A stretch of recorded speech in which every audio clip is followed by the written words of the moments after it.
আল্লাহ রাব্বুল আলামিন বলছেন, দুনিয়ার মানুষ সব কিছু তোমার যেরকম ইবাদত বন্দেগী তুমি করো দেখা যায়, কিন্তু একটা ইবাদত, যে ইবাদত দুনিয়ার মানুষের কাছে প্রমাণ দেওয়ার সুযোগ নাই। আপনি সালাত আদায় করেছেন কি করেন নাই এইটা দুনিয়ার মানুষ দেখতে পায়। আপনি যাকাত দিয়েছেন কিনা কেউ না জানলেও আপনার ম্যানেজার বা যিনি হিসাব রাখে অন্তত মানুষ বুঝতে পারে এই লোকটার সম্পদ এরকম যাকাত দেয় না। আপনি দুনিয়ার বুকে যদি হজ করেছেন কি করেন নাই আপনার যেরকম এটি দেখা যায়, কিন্তু একমাত্র ইবাদত হচ্ছে সিয়াম। আপনি যদি স্বীকার করেন আপনার থেকে যে আপনি সিয়াম আছেন, কারো প্রমাণ করার সুযোগ নাই আপনি সিয়াম নাই। আর আপনি যদি নিজে নিজে ওইটা ভেঙে ফেলেন, দুনিয়ার মানুষের কাছে প্রমাণ নাই যে আপনি ভেঙেছেন কি ভাঙেন নাই। এই রমাদান আপনাকে একটা বিশুদ্ধ হৃদয় দান করে, যেই হৃদয় কেবলমাত্র আল্লাহর জন্য কাজ করে। আল্লাহ বলছেন, আমি রব হিসাবে দেখতে চাই আমার বান্দা যেন বিশুদ্ধ হৃদয়ের মালিক হয়ে যায়। আল্লাহ রাব্বুল আলামিন কুরআনুল কারীমের সূরা হাসর 10 নম্বর আয়াতের মধ্যে বলছেন, ওয়াল্লাযীনা জাউ মিন বাদিহিম ইয়াকুলুনা রাব্বানা ইগফির লানা ওয়া লিইখওয়ানিনা আল্লাযীনা সাবাকুনা।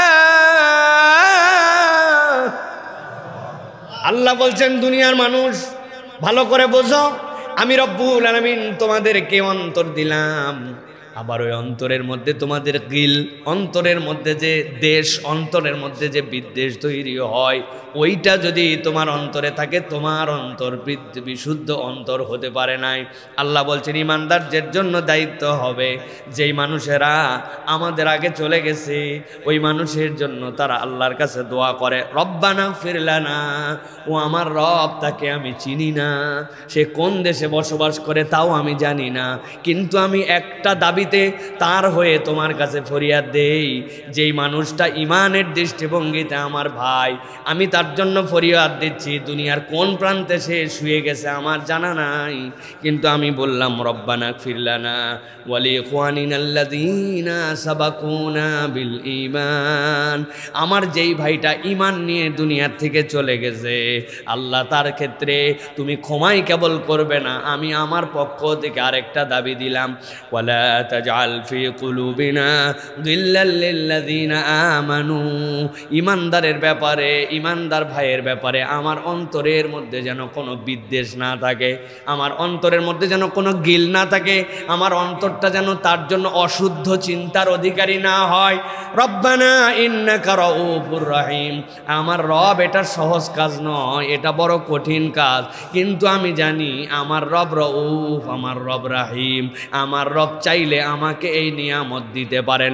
এই জন্য ঈমানদার মাত্র আল্লাহর বান্দা হিসাবে নিজেকে যদি আল্লাহর কাছে উপস্থাপিত করতে চায়, অন্তরের মধ্যে হিংসা বিদ্বেষ, অন্তরের মধ্যে গিল রাখা যাবে না।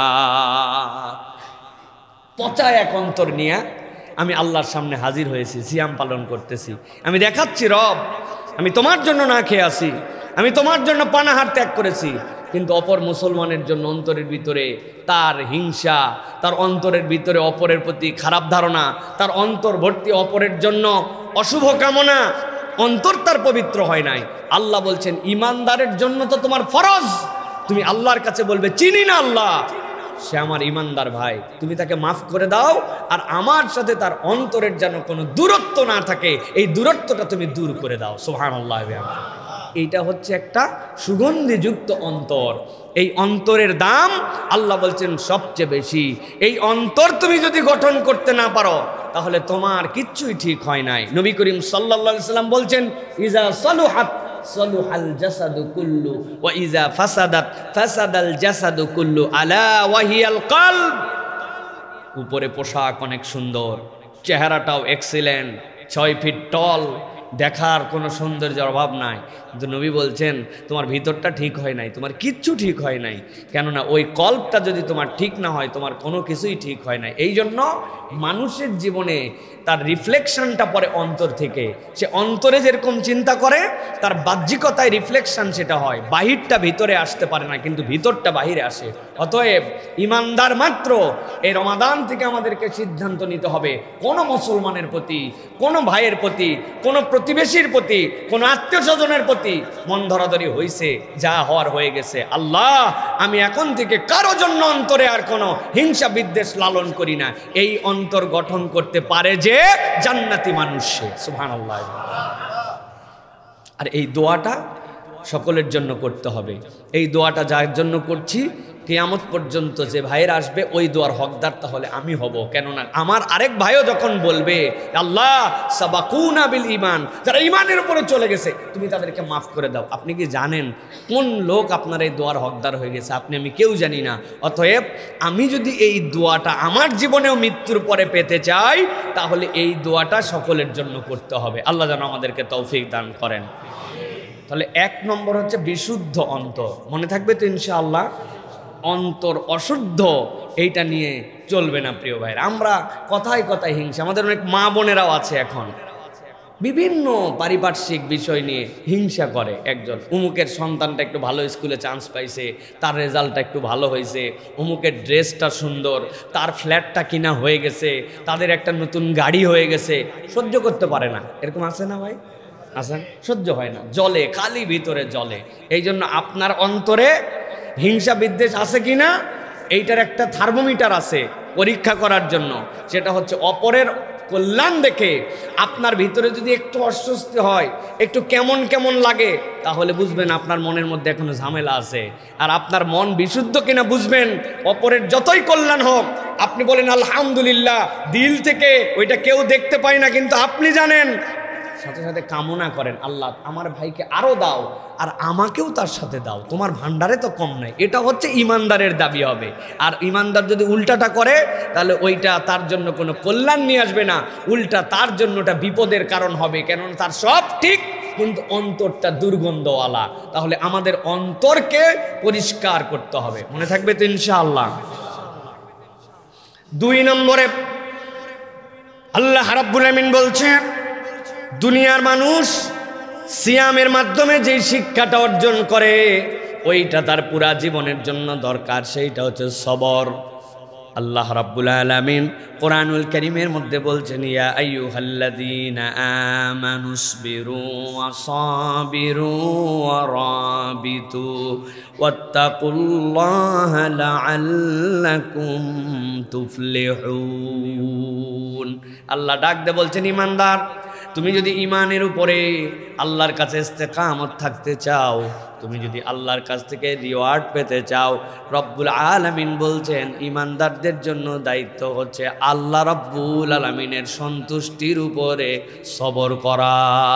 যে ইমানদারের জীবনে সবর নাই, ওই ইমানদারের জীবনে আসলে ইমানের পূর্ণতা নাই। এই জন্য সালাফরা বলছে একজন ইমানদার মৌলিকভাবে 2টা দিকে তাকে সবর করতে হয়। একটা হচ্ছে সবরুল উলিয়া, আরেকটা হচ্ছে সবরে সুগরা। মনে রাখবেন সবরে সুগরা আমাদের জীবনে আছে। অসুখ হয়ে গেছে, তারপরেও আল্লাহর প্রতি অসন্তুষ্ট হই নাই, রব্বুল আমিন ভালো করে দিবেন। সন্তানটা আমার অত ভালো রেজাল্ট করতে পারে নাই, তাও রব্বুল আমিনের প্রতি আমি সবর করে আছি, আমার রব হয়তো কল্যাণকর কিছু করে দিবেন। দোকানে ব্যবসায় লস হয়ে গেছে, কামাই রুজি নাই, তারপরে আল্লাহর প্রতি সন্তুষ্ট আছি। এইটা হচ্ছে সবরে সুগরা। কিন্তু সবরে উলিয়া হচ্ছে আল্লাহর বিধান যেটা আপনার সামনে এসেছে, আপনি দুনিয়া একদিক হয়ে যেতে পারে কিন্তু আপনি কোনো অজুহাতে কোনো কারণ দেখায় আল্লাহর বিধান থেকে আপনি কখনো বাইপাস করেন না, আল্লাহর বিধান থেকে আপনি দূরে সরে যান না। একটুখানি মিথ্যা বললেই ব্যবসাটা হয়ে যেত, বিক্রিটা হয়ে যেত। একটুখানি যদি সুদে টাকা ধার নিতাম তাহলে আর একটু পুঁজিটা বেড়ে যেত। ও চিন্তা করছে সুদ হারাম, মিথ্যা হারাম।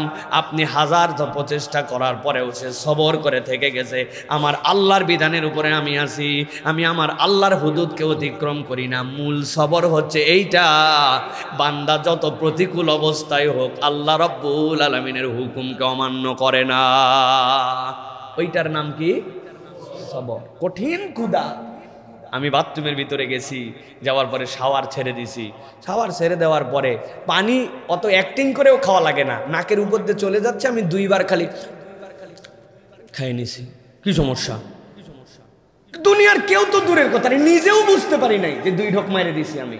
কিন্তু বলতেছে না না না, আমি আল্লাহর জন্য সবর করে আসি, কষ্ট হোক কেউ না দেখুক, আমার রব দেখতেছে। রমাদান বলতেছে তুমি যে আল্লাহর জন্য হাজার তৃষ্ণার পরে পেট ভিতরে ডাকাডাকি, আপনাদের পেট ডাকে কিনা জানি না, ওরে ডাকাডাকি সন্ধ্যার পরের থেকে পেট চিন্তা করে আমার খাদ্য দাও, আমার খাদ্য দাও, চো চা কো কা করে না ভাই, হা হা। বলতে তুমি যত ডাকো কাজ হবে না, আমার আল্লাহ বলছেন খাওয়া যাবে না, সূর্য ডুববে তারপরে খাওয়া, এটা হুদুদুল্লাহ। আল্লাহ বলছেন তুমি যেরকম এই সবর করো, ওই রকম তোমার জীবনে প্রত্যেকটা ক্ষেত্রে আল্লাহর বিধানে তুমি যদি সবর করো, তাহলে রমাদানের শিক্ষা তোমার মধ্যে আসছে। প্রিয় ভাইরা, এই জন্য আল্লাহ রাব্বুল আলামিন বলছেন সবর করো। এই জন্য সবর আলাত তাআত, সবর আলাল মাআসি আর সবর আলাল মানাজির, তিনটা ক্ষেত্রে সবর আছে। যে আপনি গুনাহ থেকে বেঁচে থাকার সবর করেন, আরেকটা সবর করেন আল্লাহ রসুলের ইতাআতের সবর, আরেকটা হচ্ছে নিজের অন্তর যা চায় সেটা নয়, আল্লাহ যেভাবে চান ওইটার উপরে সবর করা। এই সবর এই তিনটা জায়গায় আছে আমাদের জীবনে। আমরা যদি এই সবর করি তাহলে আল্লাহ রাব্বুল আলামিন আপনার আমার জন্য এই রমাদানকে শিক্ষাকে গ্রহণ করে জান্নাতে যাওয়ার কারণ ঘটায় দিবেন। সুবহানাল্লাহ বলেন। তাহলে আজকে আমরা গুনাগুন শুনতেছি কয়টা? 11টা। কয় নম্বর গেছে? 2টা। 3 নম্বরে রমাদান আপনাকে কি শিখায়? রমাদান আপনাকে বিশ্বস্ততা দেয়। আল্লাহ বলছেন তুমি বিশ্বস্ততার গুণ অর্জন করো। আল্লাহ রাব্বুল আমিন কোরআনুল কারীমের মধ্যে বলছেন সূরা নিসা 58 নম্বর আয়াত, আল্লাহ বলছেন ইন্নাল্লাহা ইয়া'মুরুকুম আন তুআদ্দুল আমানাতি ইলা আহলিহা ওয়া ইযা হাকামতুম বাইনান নাসি আন তাহকুমু বিল আদল ইন্নাল্লাহা নি'মা ইয়া'iযুকুম বিহি ইন্নাল্লাহা কানা সামিআন বাসীরা। আল্লাহ রাব্বুল আমিন বলছেন ও দুনিয়ার মানুষ, আমি তোমাদের জন্য দায়িত্ব দিলাম, ইন্নাল্লাহা ইয়া'মুরুকুম, আল্লাহ তোমাদেরকে নির্দেশ দিচ্ছেন, আন তুআদ্দুল আমানাতি ইলা আহলিহা, তোমার যে যে প্রাপ্য আছে ওই প্রাপ্য যার ওই অনুযায়ী তুমি তোমার আমানতদারিতা। আয়াত আল্লাহ রাব্বুল আমিন বলছেন আল্লাহর পক্ষ থেকে নির্দেশ হচ্ছে তুমি যার হক আছে তার হকটা তুমি আদায় করে দাও। তোমার ওই হক আদায় করতে যে তুমি যেন কখনো 2 নম্বর করো না। আল্লাহ নবী এটার দৃষ্টান্ত উপস্থাপন করেছেন। তাফসিরে কুরতুবির ভিতরে এসেছে মক্কার লোকেরা সোম আর বৃহস্পতিবার কাবার দরজা খুলে দিত। কাবার দরজা খুলে দেওয়ার পরে যারা পজিশন অনুযায়ী লোক অনুযায়ী ওই ব্যক্তিগুলা তখন খানায় কাবার মধ্যে ঢুকতো। খানায় কাবার মধ্যে ঢুকে ঢুকে সেই সময় তারা ইবাদত করত। নবী করিম সাল্লাল্লাহু আলাইহি সাল্লাম কোনো এক সোমবারে খানায় কাবার দরজা তখন খুলে দেওয়া হয়েছে। খানায় কাবার চাবির মালিক ছিল তখন উসমান বিন তালহা। নবীজি বললেন উসমান, আমার তো হৃদয়ের মধ্যে চাই আমি একটু কাবার ভিতরে ঢুকবো। ওসমান ইবনে তালহার সাথে সাথে বলল, মুহাম্মদ খবরদার তুমি খানায় কাবার ভিতরে ঢোকা তো দূরের কথা, এরকম কোনো ইচ্ছাও পোষণ করবে না, গেট আউট। আল্লাহ নবীকে এমনভাবে শাসায় দিছে, সাথে সাথে কিছু কটু কথাও শোনায় দিছে। আল্লাহ নবী কিচ্ছু বলেন নাই। নবী করিম সাল্লাল্লাহু আলাইহি ওয়াসাল্লাম তাকে বললেন, এমন একদিন আসবে ওসমান ইবনে তালহা, জেনে রাখো ওই চাবির মালিক আমি মুহাম্মদ হয়ে যাব। নবীজি সাল্লাল্লাহু আলাইহি ওয়াসাল্লাম মক্কা বিজয় হয়ে গেল। মক্কা বিজয় হওয়ার পরে আল্লাহ নবী সাল্লাল্লাহু আলাইহি ওয়াসাল্লামের ভয়ে তটস্থ সবাই, কিন্তু নবীজি জেনারেল ক্ষমা করে দিলেন, কেবল 11 জন ব্যক্তিকে ক্ষমার বাহিরে রাখলেন। আল্লাহ নবী বলে দিলেন ওরা যদি খানায় কাবার গিলাপ ধরেও চলে তাদের জন্য বিচার করা হবে, কেননা এই মানুষগুলা হত্যাকারী ছিল, এই মানুষগুলা লুণ্ঠনকারী ছিল। ইসলাম হত্যাকারী, লুণ্ঠনকারী, ব্যভিচারীর জন্য কোনো ক্ষমার সুযোগ রাখে নাই। নবী করিম সাল্লাল্লাহু আলাইহি ওয়াসাল্লাম এরপরে খবর দিতে বললেন, ওসমান বিন তালহা কোথায়, ডাক দাও তো। উসমান বিন তালহার হৃদয়ের মধ্যে আর পানি নাই। মুহাম্মদ সাল্লাল্লাহু আলাইহি ওয়াসাল্লামকে খানায় কাবায় ঢুকতে তো দেই নাই, উল্টা আবার তাকে গালাগাল করেছিলাম। আল্লাহ নবী বলেন চাবিটা দাও তো ওসমান। উপায় নাই আর, নবীজির হাতে দিয়ে চাবি দিয়ে দিয়েছে। আল্লাহ নবী বললেন, ওসমান তোমাকে ক্ষমা করে দেওয়া হলো, তোমাকে মাফ করে দেওয়া হলো। এরপরে আল্লাহ নবী চাবি খুলে খানায় কাবার ভিতরে ঢুকলেন, খানায় কাবাকে পরিষ্কার করলেন। আল্লাহ নবী সেখানে আল্লাহর জন্য সিজদায় পড়ে গেলেন। আল্লাহ নবী সাল্লাল্লাহু আলাইহি ওয়াসাল্লাম সিজদা থেকে উঠলেন, দীর্ঘ সময় পরে যখন বেরিয়ে আসলেন, আসার পরে হজরতে আবু বকর, হজরত ওমর, হজরত ওসমান, হজরত আলী সবাই তাকায় আছেন। খানায় কাবার যে চাবি এইটার একটা ইজ্জত আছে, আর খানায় কাবার চত্বরে হাজিরা যারা আসে তাদেরকে জমজমের পানি খাওয়ানো এইটার একটা ইজ্জত আছে। এই দুইটা নিয়ামতের মালিক যে মক্কার বুকে তারা বিশাল বড় ফাঁপড় নিয়ে চলাফেরা করে। মক্কা থেকে যখন রিহলাতুশ শিতাই ওয়াস সাইফ, একটা ইয়েমেনের সফর হতো, আরেকটা সফর হতো ওই তুরস্কে, আরেকটা সফর হতো। ওই মানুষগুলা যখন রওনা দিতেন, আল্লাহ রাব্বুল আলামিন কোরআনুল কারীমের মধ্যে বলেছেন এরা দুই দফা দুই দিকে সফর করার জন্য যেত। সিরিয়ায় যেত আর ইয়েমেনে যেত। সুযোগ পাইলে জোর যার মুল্লুক তার ডাকাতি করে তাদের সম্পদ নিয়ে নিত।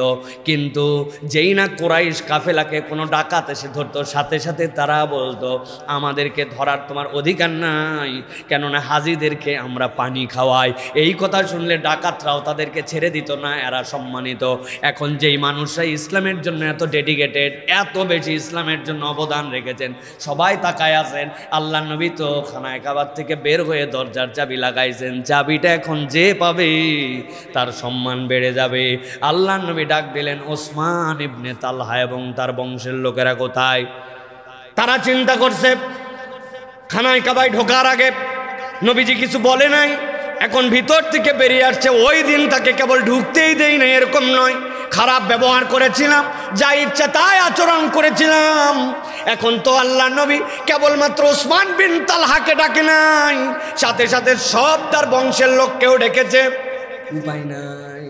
আজকে ফতে মক্কার পরে আল্লাহ নবীর উপরে একটা কথা বলবে এরকম কারো শক্তি নাই। আল্লাহ নবীর কাছে সকলে যখন কাজুমাজু করে আসছে, আল্লাহ নবী হাতের চাবিটা নিয়ে বলেন, ওসমান ইবনে তালহা এই চাবিটা তোমাকে দিয়ে দেওয়া হলো, কিয়ামত পর্যন্ত তোমার বংশের কাছে এই চাবিটা আমানত। আল্লাহ রাব্বুল আলামিন বলছেন ওসমান ইবনে তালহার ওই ঘটনা, ইন্নাল্লাহা ইয়া'মুরুকুম আন তুআদ্দুল আমানাতি ইলা আহলিহা, যার প্রাপ্য এটা যদি আমানতের সাথে তুমি আদায় করে দাও তাহলে তুমি আল্লাহর কাছে বিশ্বস্ততা অর্জন করতে পারবে। সাথে সাথে দায়িত্ব দেওয়া হলো, ওয়া ইযা হাকামতুম বাইনান নাসি আন তাহকুমু বিল আদল, বান্দার সাথে যখন তোমার বিচার ফয়সালা আসবে তখন দল দেখা যাবে না, পার্টি দেখা যাবে না, আত্মীয় দেখা যাবে না, তখন ইনসাফের সাথে ন্যায় বিচার করা ইমানদারের দায়িত্ব। আপনার দলের লোক জামিন পায় আর আলেম ওলামা হইলে ওই লোক যদি আপনার বিরোধী হয় তাহলে তার জন্য জামিন হয় না। এরকম বিচারহীনতার সংস্কৃতি আমরা দেখেছি কিনা? দেখছি কিনা? আল্লাহ রাব্বুল আলামিন বলছেন, ইন্নাল্লাহা নি'ম্মা ইয়াযুকুম বি, আল্লাহর উপদেশ কতই না সুন্দর। আল্লাহ নিজেই বলছেন, আল্লাহ বলছেন ইন্নাল্লাহা কানা সামিআম বাসীরা। আল্লাহ বলছেন, ও বান্দা তুমি যা করো না কেন আর তুমি যা বলো না কেন, সব কিছুর জন্য সর্বদ্রষ্টা এবং সর্বশ্রোতা হচ্ছেন আল্লাহ। দুনিয়ার কেউ যা দেখে না তা দেখে কে? দুনিয়ার কেউ যা শোনে না তা শোনার ক্ষমতা আছে কার? আল্লাহ এই জন্য বলছেন, আল্লাহ তোমাকে কতই না সুন্দর উপদেশ দিচ্ছেন, তুমি খবরদার বিশ্বস্ততা হারায় না। আপনার আব্বা মারা যাওয়ার সময় আপনি বড় ভাই, আপনি মেজো ভাই, আপনাকে বলে গেছে জমি জমাগুলো ইনসাফ মতো বন্টন করে দিস। আপনার বোনটা মরার বয়স হয়ে গেল, আপনার মরার বয়স হয়ে গেল, আজ পর্যন্ত ভাইরা বোনের জমি দেয় নাই। এরকম টাটকা মুসলমান, টাটকা রোজাদার আছে না ভাই? কারা তারা? হাত তোলেন দেখে একটু। আপনি জমি দেন নাই? প্রিয় ভাইয়েরা, আমাদের মধ্যে এরকম মুসলমান আছে। তাহলে রমাদান আপনাকে বিশ্বস্ততা বানানোর শিখালো। আপনি কেবল পানাহার আর খাওয়া থেকে বিশ্বস্ত হলেন, কিন্তু আপনি জমি জমা দেওয়াতে বিশ্বস্ত হলেন না, আপনি ইনসাফ করলেন না। নবীজির কাছে একজন সাহাবী আসছে, আসার পরে বলছে, ইয়া রাসূলুল্লাহ হাযা ইবনি, এটা আমার ইবনি, আর এর জন্য আমি একটা গোলাম রেখেছি, তাকে আমি অনেক মহব্বত করি। নবীজি বললেন, আল্লাহ কাওয়ালাদ, তোমার কি আর কোনো সন্তান আছে? বলে না, ইয়া রাসূলুল্লাহ। বলে তুমি কি তাদের জন্য গোলাম দিয়েছো? বলে না। বলে শোনো, হয় এর গোলাম ত্যাগ করাও অথবা সকল সন্তানকে গোলাম দাও। তুমি তোমার সন্তানের মধ্যে একই মায়ের পেট থেকে আসার পরে তোমার টান অন্তরে থাকতে পারে, কিন্তু প্রকাশের ক্ষেত্রে তুমি বেইনসাফ করতে পারবে না। আল্লাহু আকবার। কি পরিমাণ আল্লাহ রাসূল সাল্লাল্লাহু আলাইহি সাল্লাম এটা দায়িত্ব দিয়েছেন, কিন্তু আমরা বিশ্বস্ত হতে পারি নাই। তাহলে আমাদেরকে বিশ্বস্ত হতে হবে। রমাদান আমাদেরকে বিশ্বস্ততার শিক্ষা দেয়। এটা হচ্ছে আমাদের জন্য 3 নম্বর। 4 নম্বরে ক্ষমা এবং ইহসান। যদি কেউ আল্লাহর কাছ থেকে ক্ষমা পেতে চায় তাহলে ক্ষমার গুণ অর্জন করতে হবে আর ইহসানওয়ালা হতে হবে। আমি একটা আয়াতে কারিমা আপনাদের কাছে বলবো, অবাক হয়ে যাবেন। রব্বুল আলামিন কি পরিমাণে এই জায়গাতে একটা দলের অপরাধের কথা বর্ণনা করেছেন। সূরা মায়েদা 13 নম্বর আয়াত। আল্লাহ রাব্বুল আলামিন বলছেন, ফাবিমা নাকদিহিম মিসাকাহুম লাআন্নাহুম। আল্লাহ বলছেন এমন একটা দল, যেই দল শাস্তির উপযুক্ত, যেই দল লানত প্রাপ্ত, যেই দল আল্লাহ রাব্বুল আলামিন কর্তৃক অভিশপ্ত। অভিশপ্তের কারণ কি ছিল? আল্লাহ বলছেন নাকদিহিম মিসাকাহুম, এই মানুষগুলা অঙ্গীকার কখনো ঠিক রাখে নাই। আল্লাহর কাছে ওয়াদা করছে একটা, আর ওয়াদা ভঙ্গ করত। এই কারণে আল্লাহর শাস্তিপ্রাপ্ত। গভীর মনোযোগে খেয়াল করেন। টপিকের নাম হচ্ছে ক্ষমার ইহসান। কিন্তু আল্লাহ কি বলছেন খেয়াল করেন। আল্লাহ বলছেন এই মানুষেরা অঙ্গীকার রাখতো না, এই জন্য আল্লাহর পক্ষ থেকে এই মানুষগুলা সব সময় অভিশপ্ত। আল্লাহ বলছেন তাদের আরেকটা দোষ, ওয়াজআলনা কুলুবাহুম কাসিয়া। এই মানুষগুলা যখন অঙ্গীকার ভঙ্গ করেছে, ওয়াদা করে ওয়াদা রাখে নাই, তখন তাদের অন্তরগুলা শক্ত হয়ে গেছে। ওই অন্তরের মধ্যে আর কোনো রকম দয়া নাই। ওই অন্তর আল্লাহর দিকে বিনয়ী হয় না। এটা তাদের 2 নম্বর অপরাধ। আল্লাহ বলছেন 3 নম্বর অপরাধ তারও সাংঘাতিক। ইউহাররিফুনাল কালিমা আম মাওয়াদিই। ওই ব্যক্তিরা আল্লাহর কথাগুলাকে ইচ্ছামতো পরিবর্তন করে দিত। নিজেদের স্বার্থে যা দরকার ওইটা রাখতো, আর নিজেদের স্বার্থে যেটা দরকার নয় আল্লাহর কথাকে পর্যন্ত তারা বিকৃত করতে একটুকু তাদের হাত পা কাঁপতো না, একটু তাদের মনের মধ্যে কোনো রকম কষ্ট হতো না। আল্লাহ রাব্বুল আলামিন বলছেন, ওয়ালা তাযালু তাত্তালিউ আলা খায়িনাতিন মিনহুম ইল্লা কলিলা। আল্লাহ বলছেন আর এই মানুষগুলা, আরেকটা দোষ তাদের মধ্যে ছিল। এই মানুষগুলা আল্লাহ রাব্বুল আলামিনের হুকুম আহকাম থেকে অল্প সংখ্যক ছাড়া তারা পৃষ্ঠ প্রদর্শন করতে একটুকু তাদের কাছে কোনো রকম আল্লাহ রাব্বুল আলামিনের জন্য ভয় হতো না। আল্লাহ বলছেন এই মানুষ, যেই মানুষেরা অভিসম্পাদপ্রাপ্ত অঙ্গীকার থেকে দূরে থাকে, যেই মানুষদের অন্তরগুলা শক্ত হয়ে গেছে, আল্লাহর কথাগুলাকে বিকৃত করে, যেই মানুষগুলা আল্লাহর বাণীকে পৃষ্ঠ প্রদর্শন করে, অল্প সংখ্যক বাদে বুঝার পরেও তারা সেখান থেকে সরে আসে। আল্লাহ বলছেন এত অপরাধ থাকার পরেও নবী আপনাকে দায়িত্ব দেওয়া হলো ফাআফু আনহুম ওয়াসফাহ। 1 নম্বর দায়িত্ব, আপনি তাদেরকে ক্ষমা করে দেন আর আপনি তাদেরকে এড়িয়ে চলেন, পাশ কাটিয়ে চলেন। এই মানুষগুলার সাথে সম্পর্ক রাখবেন না, ঘনিষ্ঠতা থাকবে না, কিন্তু এই মানুষগুলাকে আপনি পারলে ক্ষমা করে দেন। একবার চিন্তা করে দেখেন এই মানুষগুলার অপরাধ আল্লাহর সাথে কত। আল্লাহ বলছেন তারপরেও আপনি তাদেরকে ক্ষমা করে দেন। আল্লাহ রাব্বুল আমিন বলছেন ইন্নাল্লাহা ইউহিব্বুল মুহসিনিন। নিশ্চয় রব তাকে পছন্দ করেন যেই ব্যক্তিরা ইহসানওয়ালা। অতএব আল্লাহর কাছে যদি আমি ক্ষমা পেতে চাই তাহলে মানুষকে ক্ষমা করা, ভুলকে ক্ষমা করা, এটা হচ্ছে ইমানদারের অন্যতম ভূষণ হবে। এখনকার সমাজে আমরা খুব টাইট হয়ে গেছি। ভুল করছে তার একটা পানিশমেন্ট লাগবে, ভুলই এটাকে আমরা কখনো আর নিজের মনে করে, আপন মনে করে এটা আমরা ক্ষমা করতে পারি না। অথচ আল্লাহর কাছে বান্দা যদি ক্ষমা পেতে চায় তাহলে বান্দাকে ক্ষমা করতে জানতে হবে। হজের সফরে আপনাদের কাছে বলেছিলাম এর আগে, আমার এক মুরব্বী আরাফার ময়দানে আমি বক্তব্য দিচ্ছি। ওই সময় বললাম আসেন আমরা আমাদের টোটা ফাটা ভুল ভ্রান্তি যা আছে সবাইকে ক্ষমা করে দেই। এক মুরব্বী বলতেছে, বাবাজি সব ক্ষমা করতে পারলেও আমি একটা লোককে ক্ষমা করতে পারবো না। এই লোক আমার এমন একটা কথার কষ্ট দিছে, কলিজাটা মনে হচ্ছে ফুটা হয়ে গেছে আমার, এই ক্ষমা আমি করতে পারবো না। আমি রাগের মাথায় একটুখানি কৌশল করে ওনাকে ধাক্কা দেওয়ার জন্য বললাম যে চাচা আপনি যদি ওনারে ক্ষমা করতে না পারেন আল্লাহ আপনারা ক্ষমা করবেন। কথা হচ্ছে আল্লাহ যে কারে ক্ষমা করবে আর করবেন এটা বলার আমি কে? কিন্তু আমি বোঝানোর জন্য বলছি যে আমার কত ছোটবেলার ভুল, বড়বেলার ভুল, আমার কত জানা ভুল, অজানা ভুল, ইচ্ছায় ভুল, অনিচ্ছায় ভুল, আল্লাহর কাছে আমার ভুলের পাহাড়। আর একটা লোক আমার কাছে একটা কথা দিয়ে কষ্ট দিছে, আমি তারা ক্ষমা করতে পারি না, তো এত ক্ষমা আমি কোত্থেকে পাবো? ওই মুরব্বীর দিলের মধ্যে কথাটা ধাক্কা লাগছে। সে খানিকক্ষণ পর চোখ দিয়ে পানি পরে বলছে বাবাজি যাও, ওরেও মাফ করে দিলাম। আমি বললাম ইনশাল্লাহ আল্লাহ আপনারা মাফ করে দিব। প্রিয় ভাইয়েরা, রব্বুল আলামিন আপনাকে আমাকে ক্ষমা করতে চান, কিন্তু তার জন্য আমাকে ক্ষমাশীল চরিত্র হতে হবে আমার মধ্যে। এইটা আল্লাহ রাব্বুল আলামিন দেখতে চান। আল্লাহ বলছেন এই জন্য ইন্নাল্লাহা ইউহিব্বুল মুহসিনিন, আল্লাহ ওই ব্যক্তিকে পছন্দ করেন যে ইহসানওয়ালা, আমার দিল ভর্তি ইহসান থাকবে, আমার দিল ভর্তি সব সময় দরদ থাকবে। আল্লাহ বলছেন এই দরদি দিল, ক্ষমাকারী দিল, এই ব্যক্তিকে আল্লাহ রাব্বুল আলামিন মাফ করে দেন। সুবহানাল্লাহ ওয়া বিহামদিহি। এই যে আমাদের রমাদান শাহরুল মুয়াসাত, এটা আমাদেরকে সহমর্মিতা শেখায়। আরেকজনের কষ্ট কি, আরেকজনের ক্ষুধার জ্বালা কি, আরেকজনের দুনিয়ার বুকে চলাফেরার কষ্ট, এই কষ্টটা কি, তৃষ্ণার কষ্টটা কি, এটা আপনাকে হৃদয় দিয়ে অনুভব করায়। ভাই একটা কথা সত্যিকার, আপনার দিল ঠান্ডা তো সব ঠান্ডা। কি ভাই, আপনার দিল ঠান্ডা, ট্রিলিয়ন ট্রিলিয়ন টাকার মালিক, তুরস্কের মধ্যে ভূমিকম্প হয়েছে, বাড়ি ছিল তার 27টা, প্রতিটাতে 25টা করে ইউনিট, সবগুলা শেষ।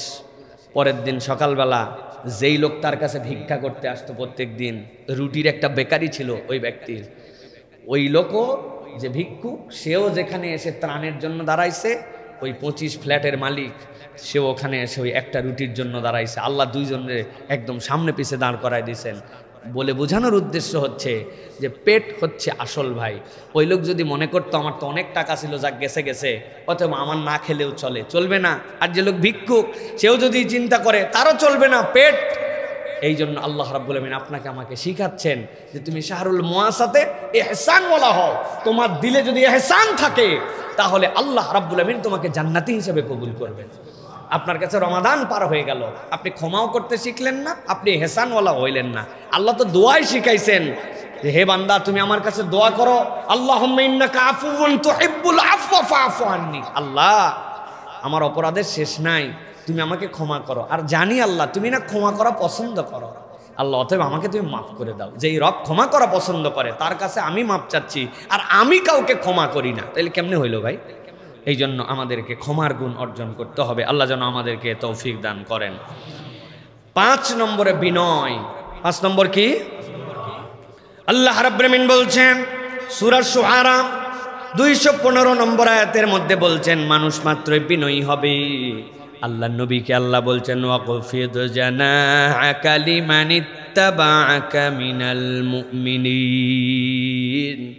একটা মুরগি যেরকম বাচ্চা দেওয়ার পরে আকাশ দিয়ে যদি চিল চলে যায়, উপর দিয়ে যদি কাক চলে যায়, মুরগির মা কেমন করে যেন একটু শব্দ করে, বাচ্চাগুলি সব ডানাগুলা বের করে দেয়, বগলের মধ্যে চলে আসে, পেটের নিচে চলে আসে, ছোট্ট ছোট্ট ঠোঁটগুলি কেমনে কেমনে জানি পালকের ভিতর দিয়ে বের করে দেয়, মা আবার ঠোঁটগুলা দিয়া ঠোকা দিয়ে দিয়ে ভিতরে ঢুকায় দেয়। ওই মুরগির ছানাগুলি যেরকম চিল থেকে কাক থেকে বেঁচে যায়, আল্লাহ বলছেন ও আমার হাবিব, ও আমার নবী মুহাম্মাদুর রাসূলুল্লাহ সাল্লাল্লাহু আলাইহি সাল্লাম, আপনাকে আমি দায়িত্ব দিলাম, আপনি আপনার ডানাগুলা ইমানদারদের জন্য রহম করে বিছায়া দেন। নবী করিম সাল্লাল্লাহু আলাইহি ওয়াসাল্লাম তো মানুষ, কিন্তু তাকে উদাহরণ দেওয়া হয়েছে আপনি আপনার ডানাগুলা। তার মানে আপনি আপনার অ্যাক্টিভিটিস, আপনি আপনার দিল, আপনি আপনার আচরণ, আপনি আপনার যাবতীয় কাজগুলি এমনভাবে সেট করেন ইমানদার যেন আপনার থেকে বিনয় পায়, ইমানদার যেন আপনার থেকে নিরাপত্তা পায়। আফসোস আর আফসোস, এখন ইমানদারের কাছে ইমানদার নিরাপদ নয়। ঠিক না ভাই? ভয় যে কারে টাকা ধার দিলাম, আল্লাহ মাইরেই দেয় কিনা, আর দেয় কিনা, এই টেনশন আছে না ভাই? হ্যাঁ, সব মুসলমান আমরা এখন এই বিনয় থেকে বেরিয়ে আসছি। আমাদের মধ্যে বিনয়ের আচরণ নেই। আমরা এমন ক্রুয়েল হার্ট হয়ে গেছি যে আমাদের মধ্যে বিনয়, এমনকি ফ্যামিলির সাথে নাই, বাচ্চা কাচ্চার সাথে নাই, কোনো জায়গায় আমাদের মধ্যে বিনয় নাই। যে যত বেশি উগ্র, যে যত বেশি রাগী, যে যত বেশি বদমেজাজি, সে তত বেশি পার্সোনালিটিওয়ালা, এরকম একটা ভাব আমাদের মধ্যে চলে আসছে। অথচ বিনয়ী হওয়া, নম্র হওয়া, হযরত আয়েশা সিদ্দিকা রাদিয়াল্লাহু তাআলা থেকে বর্ণনা আসছে, তিনি বলছেন যাকে বিনয় দেওয়া হয়েছে এই পৃথিবীর সব সে পেয়ে গেছে, আর যার মধ্যে লজ্জা দেওয়া হয়েছে সে ইমানের সব পেয়ে গেছে। যার লজ্জা আছে তার ইমান আছে, যার বিনয় আছে তার দিন তার সাথে আছে। সুবহানাল্লাহ। অতএব প্রিয় ভাইয়েরা, আমাদেরকে বিনয়ী মানুষ হতে হবে। আপনাকে সিয়াম কিভাবে বিনয়ী বানাচ্ছে খেয়াল করেন। আপনার সাথে কেউ গন্ডগোল করতে আসছে, আপনি বলবেন ভাই আমি রোজাদার, ভাই আমি তোমার সাথে ঝগড়াঝাটি করবো না, ভাই দোষ যার হয় হোক, কিন্তু আমি তোমার সাথে ঝগড়াতে নাই, তোমার সাথে গন্ডগোলে নাই। এই প্র্যাকটিস না সিয়াম আপনাকে শিখিয়েছে। কিন্তু আমরা তো রোজা থেকে এখন ক্ষুধা পেটে, আর এদিকে মাথা গরম, আরও ডবল গরম আমাদের মধ্যে। না ভাই, আগে কিল দিত না, এখন কিল দেওয়ার জন্য উঠে যায়। ওরে বাবারে বাবারে, এত গরম আমাদের মধ্যে। অতএব আপনাকে ট্রেনিং দিচ্ছে যে আপনি সবচেয়ে, সেনাবাহিনীর মধ্যে বলা হয় হার্ড ট্রেনিং সহজ যুদ্ধ। আপনি যত বেশি ট্রেনিংটা কঠিন করবেন তত বেশি যুদ্ধ আপনার জন্য সহজ হবে। আপনি যদি ট্রেনিংয়ে ছাড় দেন তাহলে যুদ্ধে জিততে পারবেন না। এখন আপনার ট্রেনিং, আরে বেটা এমনি তো পেট ভরা থাকলে এমনি মেজাজ ঠান্ডা থাকে, এখন পেট ফাঁকা, লম্বা দিন, গরম, আরেকজন আবার চেতাইছে, এখন না তোমার পরীক্ষা দেওয়ার কথা। তুমি তো পেট ভরা, পরিবেশ ভালো, ভদ্রলোক সবগুলা, না তোমার গন্ডগোলের পরীক্ষা কি? এখন না পরীক্ষা দিতে হবে তোমার, যে তোমার ক্ষুধার জ্বালায় অস্থির, তৃষ্ণায় বুক ফেটে যাচ্ছে, লোক উল্টা পাল্টা তারপরেও কথা বলতেছে, চাইলে আমি কিল লাগাই দিতে পারি, কিন্তু আমি সিয়াম আছি, আমি ট্রেনিং নিচ্ছি। আল্লাহ বলছেন এই বিনয়ের ট্রেনিং তুমি যদি নিতে পারো তো বিনয় হচ্ছে জান্নাতি মানুষের গুণাগুণ। সুবহানাল্লাহ। 6 নম্বরে আল্লাহ রাব্বুল আমিন বলছেন সূরা ইব্রাহিমের 7 নম্বর আয়াতের মধ্যে, দুনিয়ার মানুষ তুমি যদি রব্বুল আলামিনের কাছে, আল্লাহর কাছে তুমি যদি গ্রহণযোগ্য হতে চাও, রব্বুল আলামিনের কাছে প্রিয় পাত্র হতে চাও, আল্লাহ বলছেন তাহলে তোমাকে শুকরগুজার বান্দা হতে হবে। যার জীবনে শুকরিয়া নাই তার জীবনে আসলে রবের কাছে উপস্থাপন করার মতো কিছুই নাই। আল্লাহ কোরআনে বলছেন وَإِسْتَأْذَنَ رَبُّكُمْ لَئِنْ شَكَرْتُمْ لَأَزِيدَنَّكُمْ وَلَئِنْ كَفَرْتُمْ إِنَّ عَذَابِي لَشَدِيدٌ। শতবার আপনাদের কাছে বলেছি, আল্লাহ রাব্বুল আমিন এই আয়াতে কারিমা উম্মতে মুহাম্মাদির জন্য দেন নাই। এই আয়াতে কারিমা ছিল মূসা আলাইহিস সালামের কওমের জন্য, যেই কম 1 বছর 2 বছর নয়, হাজার হাজার লাখ লাখ তাদের পুরুষ সন্তানকে মেরে ফেলা হয়েছে, তাদের নারীগুলাকে তারা দাসী বানিয়ে রেখেছে, তাদের কোনো সামাজিক মর্যাদা ছিল না, তাদের কোনো সম্মান ছিল না। ওই মানুষগুলাকে আল্লাহ রাব্বুল আমিন নিজ কুদরতে ফেরাউনের কবল থেকে মুক্ত করলেন। আল্লাহ রাব্বুল আমিনের কুদরত দেখায়া তাদেরকে সমুদ্র পার করে দিলেন। একটা রাস্তা দিয়ে নয়, 12টা রাস্তা দিয়ে পার হয়ে গেল, ওই পারে উঠে গেল। উঠে যাওয়ার পরে পিছনে তাকায় বলতেছে, মূসা পার তো হয়ে গেলাম, কিন্তু রাস্তা তো আর নষ্ট হয় নাই, ওই রাস্তাতে তো ফেরাউনও আসতেছে, কেমনে পার করায় কি লাভ হলো বলো তো? এত বেশি এরা উদ্যত, এত বেশি গাফেল। আল্লাহ ওইটার মধ্যে ফেরাউনকে চুবায় মেরে ফেললেন। এরপরে মূসা আলাইহিস সালামকে বলতে বললেন, বলো তোমার কওমকে যে তোমরা যদি এখন আল্লাহর কৃতজ্ঞ হও আল্লাহ নিয়ামত বাড়ায় দিবেন, আর যদি আল্লাহর অকৃতজ্ঞ হও জেনে রাখো আল্লাহর আযাব বড় কঠিন। ওই যে মূসা আলাইহিস সালামকে পার করা হলো, এরপরে মূসা আলাইহিস সালাম বলেন চলো এখন সবাই মিলে আমরা বাইতুল মুকাদ্দাস এইটাকে উদ্ধার করে এরপরে আমরা ক্ষান্ত হব। যেই রব আমাদেরকে এত বড় মুক্তি দিলেন, ফেরাউনের 8 লক্ষ লোককে সমুদ্রের তলায় চুবায় মেরে ফেললেন, সাথে সাথে তারা বলতে শুরু করলো আমাদের হাতে এত সময় নাই, কেবল আমরা একটু আরাম পাইছি, তুমি আর তোমার আল্লাহ যায় যুদ্ধ করো, আমাদের যুদ্ধে যাওয়ার সময় নাই। নাউজুবিল্লাহ। আল্লাহ মরুভূমির মধ্যে তাদেরকে ফালালেন, ফালাই এমন একটা সার্কেলের মধ্যে ঢুকাই দিলেন। 40 বছর এক জায়গায় খালি ঘুরছে আর ঘুরছে, বের হতে আল্লাহ দেন নাই। ওই 40 বছর একটা প্রজন্মকে আল্লাহ ধ্বংস করে দিয়া তাদের উত্তরাধিকার যারা তাদেরকে বিশুদ্ধ রূপে তৈরি করে তারপরে আল্লাহ রাব্বুল আমিন বাইতুল মুকাদ্দাসকে বিজয় করেছেন। কিন্তু ওদের এই অকৃতজ্ঞতার কারণে আল্লাহ ছোট্ট একটু জায়গার মধ্যে 40 বছর তাদেরকে ঘুরাইছেন। আল্লাহ বলছেন ওই রব তোমাদেরকে বলছেন লা ইন শাকারতুম লা আযীদান্নাকুম ওয়া লা ইন কাফারতুম ইন্না আযাবি লাশাদীদ। হামিদ। আমি আল্লাহ দায়িত্ব দিলাম, তুমি আল্লাহর প্রতি কৃতজ্ঞ হও। আল্লাহর কৃতজ্ঞ হলে নিয়ামত বেড়ে যাবে, আর আল্লাহর অকৃতজ্ঞ হলে আযাব আসবে। অতএব আল্লাহর কৃতজ্ঞ বান্দা হওয়া। রব্বুল আলামিন আপনি আমাকে যে নিয়ামত দিয়েছেন, ওই নিয়ামতের প্রতি আমি সন্তুষ্ট, আমি আপনার প্রতি সন্তুষ্ট। ওই নিয়ামতে সন্তুষ্ট কোনটা? রব, আপনি আমাকে ঈমান দিয়েছেন, আপনি আমাকে ঈমানের মালিক বানিয়েছেন।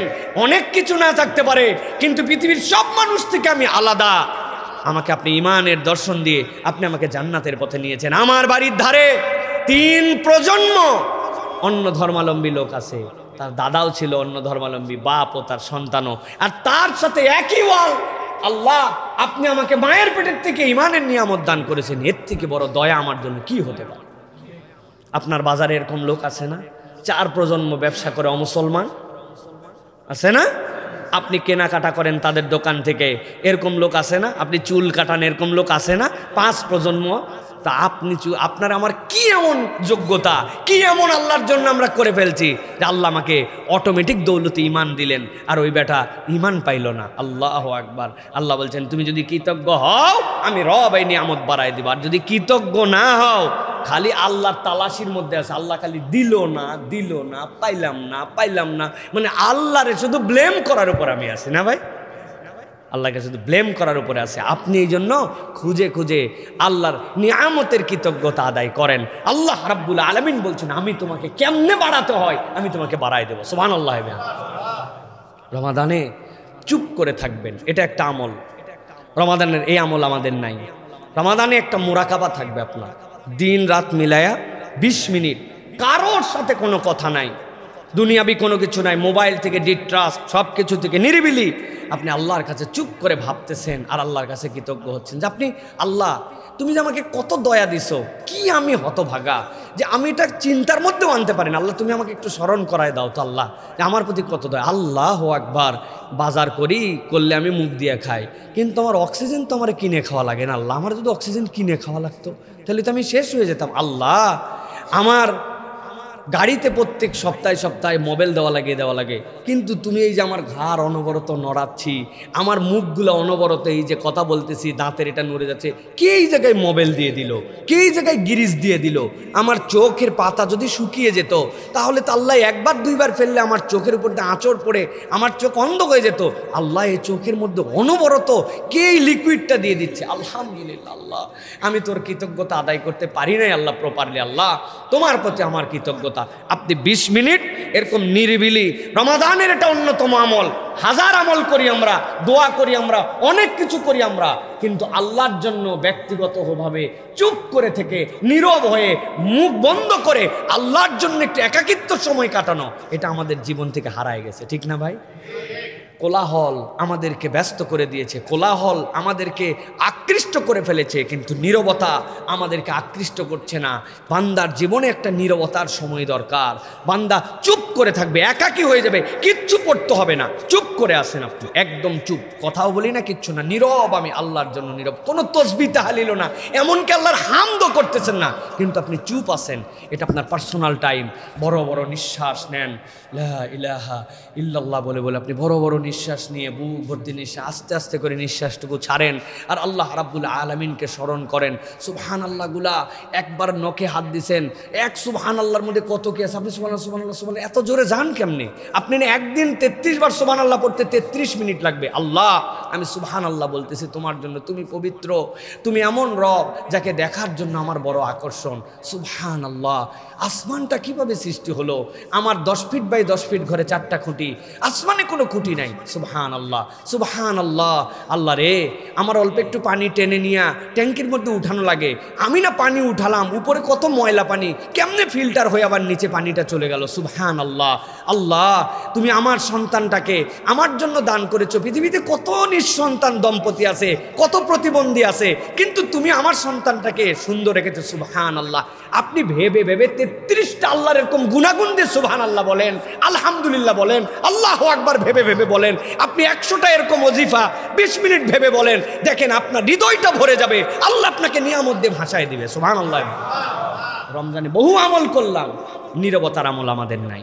অতএব এই নীরবতা, আল্লাহর জন্য চুপ করে যাওয়া, ভেবে ভেবে আল্লাহর জন্য একটুখানি মনে মনে আল্লাহকে কৃতজ্ঞতা জানানো, এটা হচ্ছে আল্লাহর পক্ষ থেকে আপনার আমার নিয়ামত প্রাপ্তির অন্যতম একটা অনুষঙ্গ হবে। আল্লাহ আমাদেরকে তৌফিক দান করেন।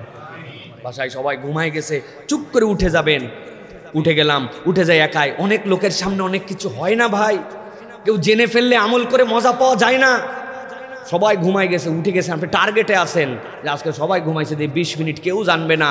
চুপ করে একটু ড্রয়িং রুমের ফাঁকে, চুপ করে একটুখানি টেবিলের ফাঁকে যাই একটুখানি 2 রাকাত সালাত আদায় করে বসে গেছেন। বসে একটু দেখবেন দিল দিয়ে 1 দিন 2 দিন প্র্যাকটিস করেন, দিলের মধ্যে একটা তৃপ্তি পাবেন যে আমি আল্লাহর কৃতজ্ঞ বান্দা হতে চাই। আল্লাহ আমি তো জানি না কেমনে তোমার কৃতজ্ঞ হতে হয়, আল্লাহ তুমি সেটাও আমার অন্তরের মধ্যে দিয়ে দাও রব্বুল আলামিন। আপনি যদি এইরকম করে আল্লাহর হামদ করেন, ইনশাআল্লাহ আল্লাহ রাব্বুল আলামিন আপনার আমার নিয়ামত বাড়ায় দিবেন। বলেন আল্লাহুম্মা আমিন। তাহলে আল্লাহর শুকর মনে থাকবে এটা ইনশাআল্লাহ। 7 নম্বরে ভয়। সিয়াম আপনাকে ভয় শেখায়। বান্দাকে আল্লাহ ভয় করতে বলেছেন। আল্লাহ বলছেন লা তুকাতিলুনা কওমান নাকাসু আইমানাহুম ওয়া হাম্মু বিইখরাজির রাসূলি ওয়া হুম বাদাউকুম আউওয়ালা মাররা। আল্লাহ বলছেন কি হলো তোমাদের, যেই মানুষেরা প্রতিশ্রুতি ভঙ্গ করে তাদের সাথে তোমরা যুদ্ধ করবে। প্রতিশ্রুতি যদি কেউ ভঙ্গ করে, তোমাদের সাথে যে চুক্তি ছিল চুক্তি যদি ভঙ্গ করে, তখন ইমানদার তাদের সাথে আল্লাহর হয়ে যুদ্ধ করবে। আল্লাহ বলছেন ও হাম্মু বিইখরাজির রাসূল, কত দুঃসাহস তাদের, তারা আমার রসুলকে এই কাবা থেকে বের করে দিয়েছে। ওয়া হুম বাদাউকুম আউওয়ালা মাররা, উস্কানিদাতা তারাই ছিল, মুসলমান কখনো উস্কানিদাতা হতে পারে না। আল্লাহ রাব্বুল আলামিন বলছেন আতাখশাউনাহুম ফাল্লাহু আহাক্কু আন তাখশাউহু ইন কুনতুম মুমিনিন। দুনিয়ার কাউকে ভয় করার দরকার নাই। আল্লাহ বলছেন ভয় করার দিক দিয়ে তোমার রবই সবচেয়ে বড় হকদার, ঠিক কি না? তাহলে আমার প্রকৃত ভয় কার জন্য হবে? আল্লাহর জন্য। প্রকৃত ভয় কার জন্য? প্রকৃত ভয় হবে সিসি ক্যামেরার জন্য, ঠিক না ভাই? দুদকের জন্য। হ্যাঁ প্রিয় ভাইরা, এগুলো তো সব আমরা দেখে ফেলেছি। সিসি ক্যামেরার ভয় আমাদেরকে কি দিতে পারে, দুদকের ভয় আমাদেরকে কি দিতে পারে। দেশকে ফকির বানায় দেওয়ার জন্য যা করা লাগে সব করতে পারে, অথচ সব আইন কানুনই ছিল। প্রিয় ভাইরা, এই জন্য আমরা বলবো আল্লাহ রাব্বুল আলামিনকে ভয় করা, এটা কে শিখায়? রমাদান শিখায়। কে শিখায়? রমাদান শিখায়। এই জন্য আমরা আল্লাহকে ভয় করে পানি খায় না, আল্লাহকে ভয় করে আলহামদুলিল্লাহ পানাহার করে না, কিন্তু টেবিলের নিচ দিয়ে ঘুষ খায়। আছে না ভাই? আহা, বিরাট বড় রোজাদার, উনার দোকানের মধ্যে 2 নম্বর মাল 1 নম্বর করে বেচে ফেলে। আল্লাহর জন্য সে না খাই আছে।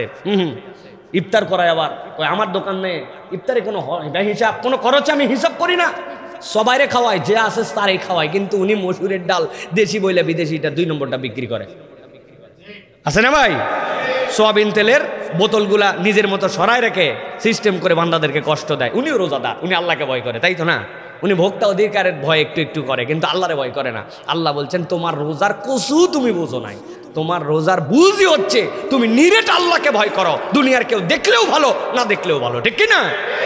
কিন্তু আমরা এই ভীতি অর্জনকারী মানুষ হতে পারছি না প্রিয় ভাইরা। তাহলে সিয়াম আমাদের জন্য প্রপার কাজ করবে না। তাহলে আমাদেরকে ভয় করতে হবে কাকে?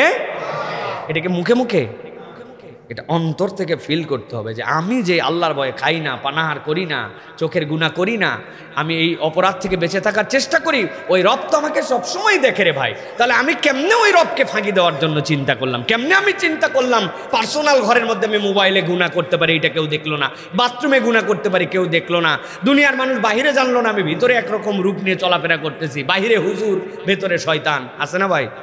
আছে, প্রচুর আছে। কি আমরা আবার আছে কি জিনিস? আছে বললেই তো মজা। এই আছে বাদ দিচ্ছি আমি, আমরা আছে বাদ। 8 নম্বরে ন্যায় নিষ্ঠা। আল্লাহ রাব্বুল আলামিন সূরা হুদ 112 নম্বর আয়াতে বলছে দুনিয়ার মানুষ আমি আল্লাহ দায়িত্ব দিচ্ছি, ফাস্তাকিম কামা উমিরতা ওয়ামান তাবা মাআকা ওয়ালা তাতগাউ ইন্নাহু বিমা তা'মালুনা বাসীর। আল্লাহ বলছেন ফাস্তাকিম কামা উমিরতা, আল্লাহ যেরকম ভাবে নির্দেশ দিয়েছেন তুমি ন্যায়ের উপরে সেরকম ভাবে থাকো। ওয়ামান তাবা মাআকা ওয়ালা তাতগাউ ইন্নাহু বিমা তা'মালুনা বাসীর। খবরদার আল্লাহর পথ থেকে কখনো তুমি ধৃষ্টতা দেখিয়ে উদ্ধত চরিত্র হয়ে তুমি বের হয়ে যেও না। জেনে রাখো তুমি যা করো সব আল্লাহ জানেন, সব রব্বুল আলামিন দেখেন। সাংঘাতিক আয়াত। ন্যায়নিষ্ঠ হওয়া জীবনের প্রত্যেকটা পর্যায়ে ন্যায়নিষ্ঠ হওয়া গুরুত্বপূর্ণ। আমি মনে করছি ন্যায়নিষ্ঠতার দায়িত্ব কেবল বোধহয় ওই যে জজ সাহেবের, তাই না? জজ সাহেবের না, প্রত্যেকের জীবনে ন্যায়নিষ্ঠতা আছে প্রিয় ভাইয়েরা। আপনি ভেজা পা আপনার, ওযু করছেন, করে আপনি পরে মসজিদে আসছেন, আপনার স্যান্ডেলটা একটু পেছনে খুলছেন, খুলে আপনার ভেজা পা দিয়ে আরো 4 জনের স্যান্ডেল মারায়া, 4 জনের স্যান্ডেল চাপায়া চিন্তা করছেন কার স্যান্ডেল কি হয়েছে, আমি একে দেখছে তাই। আপনি ন্যায়নিষ্ঠ হতে পারেন নাই মানুষ হিসেবে। এখন ছোট্ট পয়েন্ট কিন্তু মাথার মধ্যে ঢুকাই রাখেন, আপনি ন্যায়নিষ্ঠ হতে পারেন না। আপনি অপরকে কষ্ট দিয়েছেন, আপনি যাওয়ার পরে স্যান্ডেলটা হাতে নিয়ে উপর থেকে ফালাই দিয়েছেন, ঠাস করে পড়ছে, ভিতরে একজন নামাজ পড়তেছিল, তার কষ্ট হয়েছে। আপনি এখনো ন্যায়নিষ্ঠ হতে পারেন নাই। আপনি কষ্ট দিছেন, আপনার বাড়ি 3 তলায়, আরেকজন 4 তলায়, আপনার চেয়ারটা আপনি আপনার ফ্লোর টাকা দিয়ে কিনছি, 1,25,00,000 টাকা দাম, 57,000 টাকা স্কোয়ার ফিট। আমি আমার প্লেটে কি করব না করব তোর কাছে হিসাব নেওয়া লাগবে। দরজা লাগা দম করে দরজা লাগাই দিছে, রাত্রে 12টার সময় মশলা মারতেছে খ্যার খ্যার করে পুরা। আমার বাড়িতে আমি যা আই ক্যান ডু এনিথিং। আপনি ভাবতেছেন জি না, আপনি এখনো ন্যায়নিষ্ঠ হতে পারেন না। ইসলাম ধর্মটা হচ্ছে একটা এটিকেটের, ইসলাম ধর্মটা হচ্ছে একটা ম্যানারের। আপনার সাথে ঝগড়া করতে আসছিল, তারপরে আপনি বলছেন আমি রোজাদার, ঝগড়া করব না তোমার সাথে। আল্লাহ বলছেন তোমাকে যেই আল্লাহ এই ট্রেনিং দিল সেই বান্দা, তুমি ন্যায়নিষ্ঠ হতে পারো নাই, অপরকে কষ্ট দাও, অপরকে তুমি আরাম দাও না, অপরের হিসাব তুমি করো না। আল্লাহর কাছে আপনাকে হিসাব দেওয়া লাগবে। আপনি ফুলের গাছ একটা নিয়ে চলে আসছেন আপনার বারান্দায়, কে আপনারে আনতে বলছিল ফুলের গাছ? আপনি মনে করছেন এটা আমি পারবো, ও তো অর্থ সূত্র ছিল মাটিতে থাকবে, কিন্তু আপনি উঠাই নিয়ে আসছেন, পানি দেন না, পানি না দিয়ে আপনি মেরে ফেলছেন আপনার গাছটাকে। হ্যাঁ মিস্টেকলি হতে পারে, কিন্তু ইন্টেনশনালি ওটার কোনো গুরুত্ব নাই। আপনি ন্যায়নিষ্ঠ বান্দা হতে পারেন নাই, আপনি ন্যায়নিষ্ঠ এখনো হতে পারেন নাই। আপনার বাচ্চা আপনার বাড়িতে একজন কাজ করে, আপনি আপনার কষ্ট বোঝেন, আপনি টাকা দিয়ে তারে খাটায়, টাকা দিয়েই কেবল খাটান না, সেও একজন মানুষ। আপনি তার জন্য কতটুকু দয়ার হৃদয়ের মধ্যে লালন করেন। আমি মাঝে মাঝে বলি, আপনার বাচ্চাকে প্রত্যেক দিন দুধের স্বর উপরে হাঁড়ির থেকে তুলে আপনার বাসার কাজের মানুষটা উঠায় দেয়, কিন্তু ওরা জীবনে কোনোদিন আপনার মন চাইলো না যে তারে দেয়। আপনার রান প্রত্যেক দিন আপনার বাচ্চা খায়, আপনার কাজের মানুষের ভাগে কোনোদিন একদিন আপনার রান গেল না। সবাই এরকম নয়, কিন্তু এগুলো আমাদের মাথার মধ্যে মনে রাখতে হবে। ওরে সারা জীবন মাটিতে ফালায় রাখলেন, আর আপনি সারা জীবন খাটে থাকলেন। ফাঁকা খাট আছে আপনার বাড়িতে অন্য ঘরে, তারপরেও সে কোনো দিন উপরে উঠে শুইতে পারলো না। আপনি ন্যায়নিষ্ঠ হতে পারেন নাই। সাহাবীরা বলতেছেন, নবী বলছিলেন তুমি যা পড়ো তাকে তাই পড়াও, তুমি যা খাও তাকে তাই খাওয়াও। আব্দুল্লাহ ইবনে মাসউদের খাদেমকে দেখে অপররা ঘাবড়ায় গেছে, আরে কোনটা মালিক আর কোনটা গোলাম। বলে তুমি এরকম বলে, আমার নবী ওই দিন বলার পরের থেকে বাবা আমার থেকে ভালো ওরে দেই, কারণ আমি ফাঁসে যেতে পারি। আল্লাহ আমার হিসাব আমাকে নাও নিতে পারেন, কিন্তু ওর জন্য যদি আমারে ধরেন সুবহানাল্লাহ। ওটা ছিল সাহাবীওয়ালা চরিত্র, ন্যায়নিষ্ঠ মানুষ ছিলেন তারা। আর আমরা এখন ন্যায়ের আশপাশে নাই, আমরা কেমনে কত অন্যায় করতে পারবো আমরা সেইটার মধ্যে আছি প্রিয় ভাইয়েরা। রাস্তার মধ্যে বের করে পাইপটা রেখে দিচ্ছি, সরকারি জায়গা, পানি পড়ুক, রাস্তা ক্ষতি হোক, যা হোক, লোক যাক না যাক, এটা আমার কোনো ব্যাপার কিনা। আমি থাকি 10 তলায়, আমি কানটা খুঁচায়া ফালাই দিলাম কটন বাট, চলে গেল নিচে। আমি মনে করলাম আমি চিপসটা খাইয়া ফালাই দিলাম রাস্তার মধ্যে, খোসাটা ফালাই। আপনি ন্যায়নিষ্ঠ এখনো হতে পারেন নাই। আপনি হিসাব এবং বিবেচনা করেন, প্রত্যেকটা জায়গায় আমাদের ইহতিসাব করার জায়গা আছে। আমরা যদি হিসাব করে না চলি তাহলে এইটা আমাদের জন্য কোনো ফায়দা দিবে না। আল্লাহ এই জন্য বলছেন যে তোমাদের মধ্যে সিয়াম পালন করে ইমানের সাথে সোয়াবের আশায়। সোয়াবের আশা কখন মানুষ করে? যখন হিসাব করে সে চলে, কোনটা করলে সোয়াব, কোনটা করলে গুনাহ। এই বিবেচনা করে চললে আল্লাহ অতীতের গুনাহ মাফ করে দেন। অতএব আমাদেরকে ন্যায়নিষ্ঠ হতে হবে, মনে থাকবে তো ইনশাআল্লাহ। 9 নম্বরে দয়া।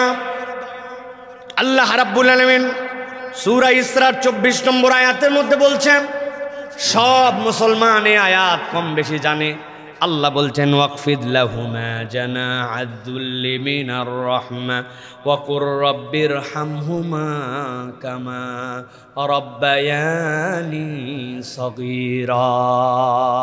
আল্লাহ বলছেন ও দুনিয়ার মানুষ, তোমার পিতা মাতা তোমার দয়ার জন্য সবচেয়ে বড় হকদার। বাপ মার জন্য যদি আপনার দয়া না থাকে, আল্লাহ বলছেন ওই ব্যক্তি আল্লাহর রহমত থেকে বঞ্চিত। আল্লাহ বলছেন তুমি তাদের জন্য দয়া করো, তাদের জন্য তোমার ডানাগুলা বিছায় দাও, আর আল্লাহর কাছে দোয়া করো রব্বিরহামহুমা কামা রাব্বায়ানি সগীরা।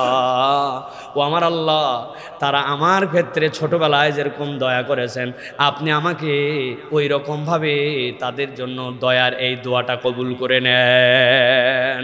কি দয়া করেছেন আব্বা আম্মা, একবার যদি কল্পনা করেন, হৃদয় আপনার দিয়ে যদি ভাবেন, এই আধুনিক জেনারেশন, এই জেনারেশন আমি সব জায়গায় বলি এরা হচ্ছে ডায়াপার জেনারেশন, কিন্তু আমার মাকে আমি দেখেছি 7 দিন সূর্য ওঠে নাই, শীতকাল, কঠিন শীত, শৈত্যপ্রবাহ শুরু হয়ে গেছে।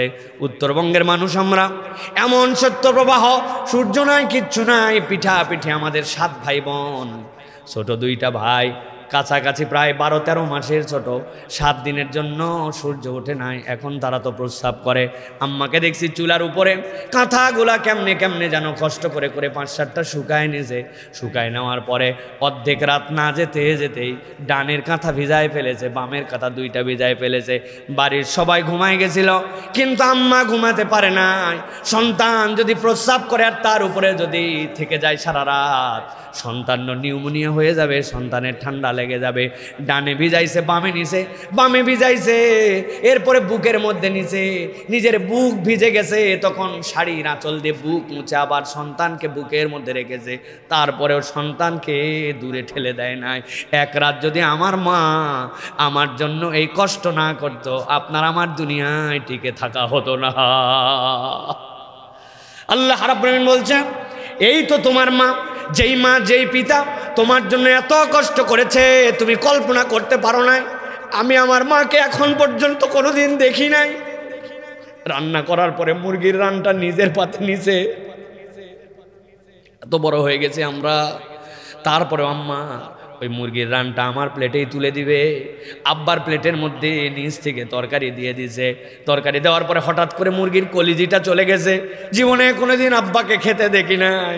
কলিজিটা তুলে পাশে সন্তানের মুখে, না হলে খাওয়া শেষ হয়ে গেলে ডাক দিবে, আয় আব্বা আয়, মুখের মধ্যে কলিজিটা তুলে দিছে। ওই আব্বা ওই আম্মা এত কষ্ট করেছে আপনার আমার জন্য। আল্লাহ বলতেছেন, আমি আল্লাহ দায়িত্ব দিলাম, ওয়াকফিদ লাহুমা জানাহাদ যুল, তুই সন্তান যত বড়ই হয়ে যাস না কেন, তুই আসলে কিছুই বড় হতে পারিস নাই।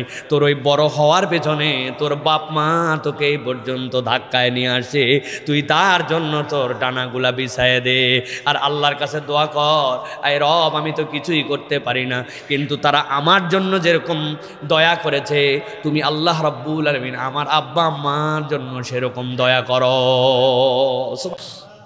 আল্লাহ বলছেন, এই দয়া তোমাদের জন্য আল্লাহর পক্ষ থেকে দেওয়া দায়িত্ব, আল্লাহর পক্ষ থেকে দেওয়া নিয়ামত।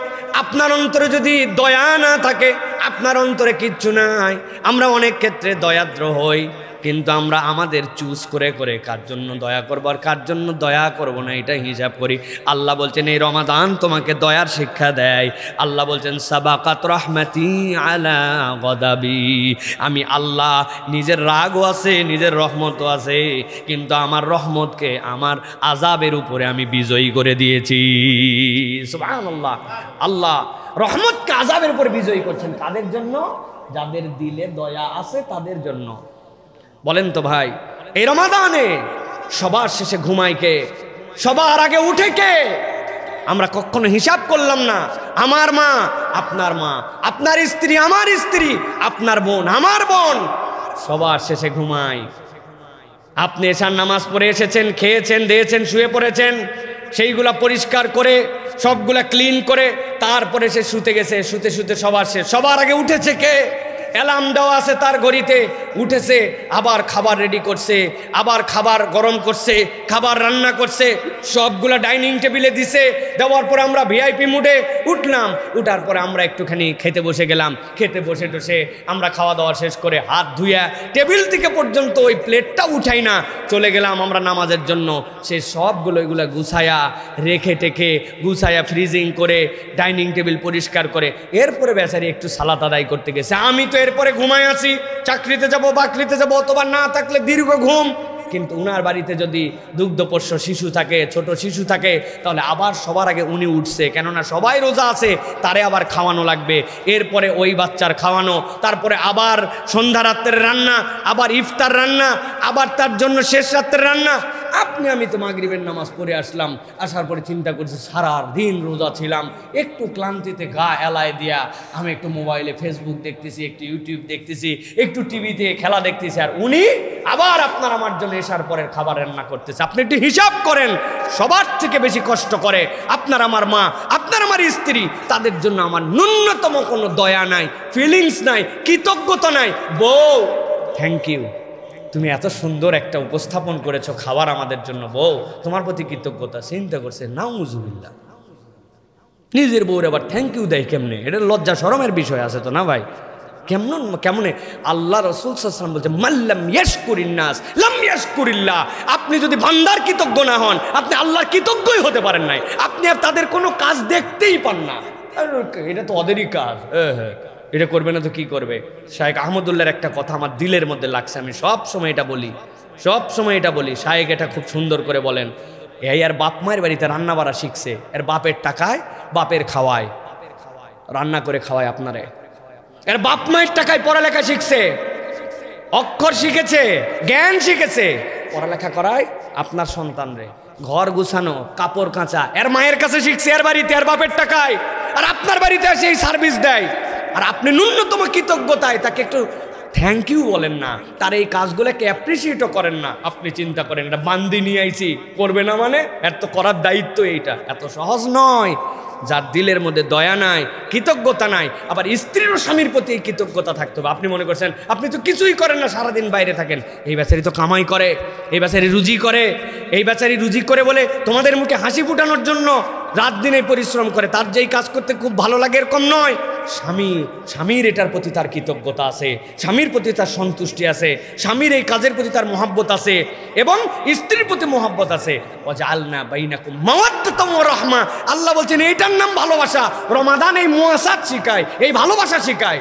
আপনি মনে করছেন স্ত্রী কিছুই করে না, স্ত্রী মনে করছে স্বামী কিছুই করে না, দুইজনই আবার রোজাদার। আপনার রোজা কসু, আপনার রোজা কি 100 টাকা কেজি, তাও এত সস্তা মনে করেন না। এটাও এই কচু দিয়েও আর উদাহরণ দেওয়া যাবে না, এটা যে কি বলতে হবে আল্লাহ জানে, কেবল আমার জানা নাই। কিন্তু আমাদেরকে হিসাব শিখতে হবে, দয়াদ্র হতে হবে। পারবো ইনশাআল্লাহ? স্ত্রীকে যাই আজকে ধন্যবাদ দিতে পারবেন তো? বলবেন বেগুনি বানাইছো, লবণ টবণ কিছু ঠিক নাকি, ধন্যবাদ কিলাকিলি নাকি? ভাই বেচারি যে কষ্ট করে আপনি জানেন না, রান্না করে থাকার কষ্ট আছে, রোজার আগ মুহূর্ত পর্যন্ত কষ্ট আছে। কিচ্ছু না ভাই, দাঁড়ায় থাকে যে রান্না করতো, এইটার যে কষ্ট আছে। আমি তো ভালো রান্না করি, এই জন্য আমি জানি এগুলা। আল্লাহ আমাদেরকে বোঝার তৌফিক দান করেন। 10 নম্বরে আমাদের জন্য দয়ার পরে সত্যবাদিতা। আল্লাহ রাব্বুল আমিন বলছেন ইয়া আইয়ুহাল্লাযীনা আমানুত্তাকুল্লাহ ওয়া কুনু মা'আস সাদিকিন। সত্যবাদী হতে হবে।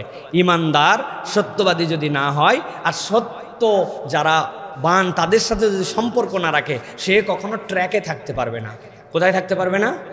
আপনার গাড়ি সঠিক চলবে না আপনি যদি সত্যবাদীর সাথে সম্পর্ক না রাখেন। আপনার সম্পর্ক ফ্রড, 2 নম্বর, চিটিং, বাটপার, ওইগুলোর সাথে আপনার সম্পর্ক। বিড়িখোর, গাঁজাখোর, যেটা ইসলাম পছন্দ করে না, কথাবার্তা বাজে কথা বলে, ঘুরলে ফিরলে মোবাইলে বাজে মহিলার কথা আলোচনা করে। আল্লাহ বলছেন কুনু মা'আস সাদিকিন, সত্যবাদীর সাথে তুমি সম্পর্কিত হও। সাদিকিন মানে কেবল মুখ দিয়ে সত্য কথা বলে এটা না। সবচেয়ে বড় সত্য কোনটা? আল্লাহর বিধানকে স্বীকার করে নাই, আল্লাহ যা বলেছেন সেটা মানে, ওই সত্যবাদী।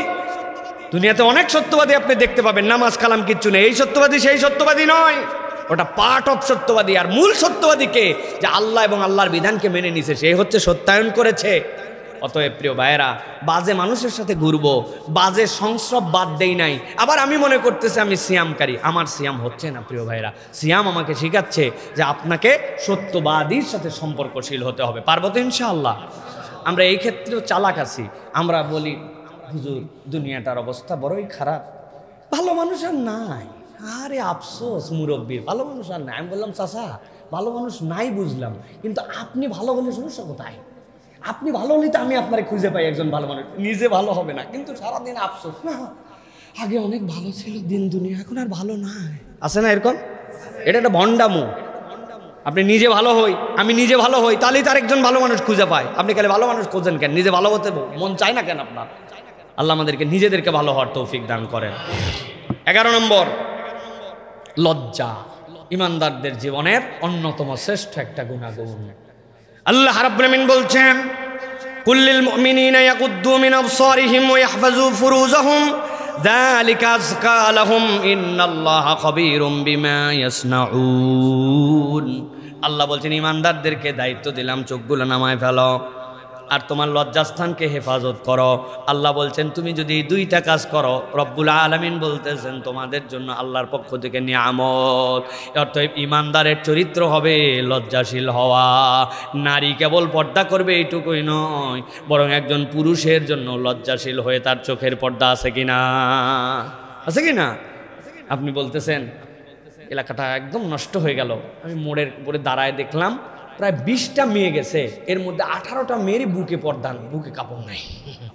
উনি কত বড় আল্লাহর ওলি, চিন্তা করছেন আপনি? 20 মহিলার 18 জনের বুকে কাপড় নাই, উনি মোড়ের মধ্যে দাঁড়ায় গুনছে। তা আপনার এই চোখের পর্দা কই গেল ভাই? আমার মতো এরকম ঠোঁট কাটা করে কোদাল মার্কা আপনাকে কেউ বলবে না ভাই। আমি বোঝানোর জন্য আপনাকে এটা বলতেছি প্রিয় ভাইয়েরা।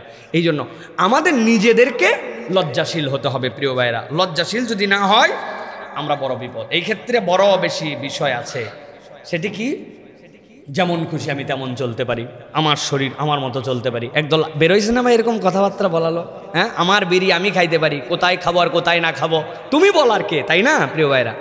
এটা কখনো সমাজ হতে পারে না। আপনি যদি এরকম কথাই বলেন তাহলে ইফটিজিং শব্দটাই তো আগে বাদ দেওয়া দরকার। মহিলা স্কুলের সামনে কোনো একটা ছেলে মন চাইছে তার, সে ল্যাংটা হয়ে দাঁড়ায় থাকলো, আপনি কি বারণ করতে পারবেন? অবশ্যই পারবেন। বলবেন না এটা তোমার ভদ্রতা নয়, এটা তোমার শালীনতা নয়, এটা একটা সমাজ। সমাজ মানে কি? আমরা সামাজিক জীব। মানে কি? একজন আরেকজনের প্রতি নির্ভরশীল। কুত্তা সামাজিক জীব নয়। কুত্তার টেনশন করতে হয় না যে আমি পাত্র যেটাই খাবো ওটা চীনা মাটির হবে না প্লাস্টিকের হবে, আমার পাত্রটা ভীমবার দিয়ে পরিষ্কার করা হবে নাকি অপরিষ্কার হবে, কুত্তার এই চিন্তা নাই। কিন্তু আপনার আমার চিন্তা আছে, আমার পাত্রটা আমাকে খেতে হবে, কিন্তু আমি পাত্র বানাতে পারি না। আরেকজন বানাতে পারে, যে পাত্রওয়ালা ও চিন্তা করে আমি নয় পাত্র বানাতে পারি, কিন্তু আমি তো আমার গায়ের জামা বানাতে পারি না। আরেকজন বানাতে পারে। একজন আরেকজনের প্রতি নির্ভরশীল।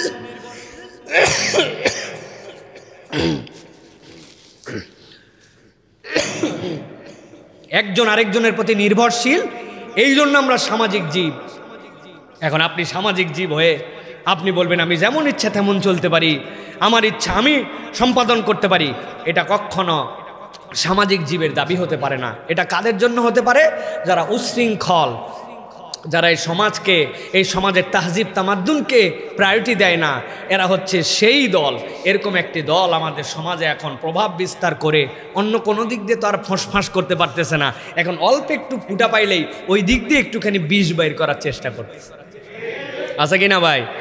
আর কথায় কথায় মুসলমানদেরকে, ইসলাম মিশদেরকে তারা নানানভাবে কটু কথা বলে, নানানভাবে আমাদেরকে ব্যাকডেটেড বলে। আমরা বলি ভাই আমরা ব্যাকডেটেড, কিন্তু কোন পর্যন্ত? আমরা 1450 বছর আগে নবী যেখান থেকে আপডেট করে আমাদেরকে ক্লিক করেছেন ওইখান থেকে আমরা আপডেট। আর তুমি যা আপডেট হিসাব করতেছো ওই আপডেট এই কয়েকদিন আগেও, এই 1850-এর আগেও নারীর অধিকার আমেরিকার মতো জায়গাতেও ছিল না, সম্পদে অধিকার ছিল না। আর আমরা বেশি আপডেট না, তবে আমরা 1450 বছর আগে আমার নবী ওয়ারিসনামা নির্ধারণ করে গেছে। তোমার ভ্রূণ হত্যা অমুক হত্যার ক্ষেত্রে তুমি কেবল বলতেছো, আর আমার আল্লাহ নারীদের ইজ্জত দিয়ে 1450 বছর আগে ওইটাকে হারাম করে দিয়ে গেছেন। আমার আল্লাহ তুমি কেবল বলতেছো ইফটিজিং এর কথা, আমার আল্লাহ 1450 বছর আগে বলেছেন পুরুষ তোমার চোখকে নামাও। অতএব আপডেটেড শিক্ষা আমাদেরকে দিতে এসো না। তোমরা যদি আপডেট হতে চাও তাহলে ইসলামকে অনুসরণ করো, ইসলামের বাহিরে কোনো আপডেট কিচ্ছু পৃথিবীতে নাই, ঠিক না? তুমি বিড়ি খাবে রাস্তার মধ্যে খাও, কিন্তু তুমি এটা খাওয়ার পরে এটাকে গুরুত্ব নিবে না, সমাজকে এটাকে তুমি দায়িত্বের মধ্যে আনবে না, এটা কখনো হতে পারে না প্রিয় ভাইরা। এই জন্য আমাদের এই ব্যালেন্স করতে হবে। এটার নাম লজ্জা। যার মধ্যে লজ্জা নাই তার মধ্যে কিছু নাই, যার মধ্যে লজ্জা আছে তার মধ্যে সব আছে। প্রিয় ভাইরা, আমরা এই যে আল্লাহর হুকুম হাকাম পালন করি, এই ক্ষেত্রে আমাদের লজ্জা লাগবে। যে আল্লাহ আমাকে খাওয়ান, যে আল্লাহ আমাকে দেখেন, আমি তার সামনে কেমনে অন্যায় করি? আপনার এই লজ্জা কিন্তু আপনাকে ইমানের দিকে নিয়ে যাবে। অতএব লাজুকতা মানুষের জীবনের অন্যতম নিয়ামত।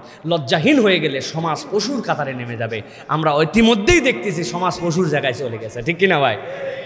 আরে আমরা বিয়ে শাদী করার পরে বোরখালি বউ হাত ধরে অন্য জায়গায় গেলে ভিতরে অস্বস্তি হয় 5 জনের সামনে, আর কতকগুলো আছে কি আর বিয়ে শাদী কিসের কি, তারপরেও হাত ধরা তো দূরের কথা, যা ইচ্ছা তাই ধরে ফেলতেছে। তাহলে কুকুর আর তার মধ্যে পার্থক্য কোথায়?